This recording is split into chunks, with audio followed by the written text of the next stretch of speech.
నువ్వు వదిలేసిన సరుకు మళ్ళా నిన్ను పలకరిస్తారు.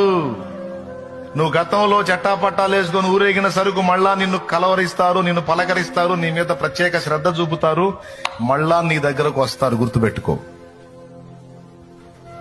నువ్వు పొళ్ళిగిలిచ్చి తలుపు తీసావా, మొహం పచ్చడైపోద్ది. జాగ్రత్త, ముందే చెప్తున్నాడు దేవుడు.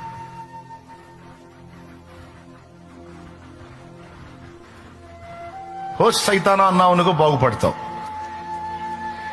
అయిపోయింది నీతో నా అనుబంధం. సైతానా పోయేస్తున్నామలో ఇక నువ్వు ఎంత గిలగిల దన్నుకున్నా నేను నీకు లొంగను అని నిలబడ్డావు అనుకో, నిన్ను గదిలించిన వాళ్ళు కూడా మారు మనసు పొంది నీ వెంటబడే చర్చికి వస్తారు.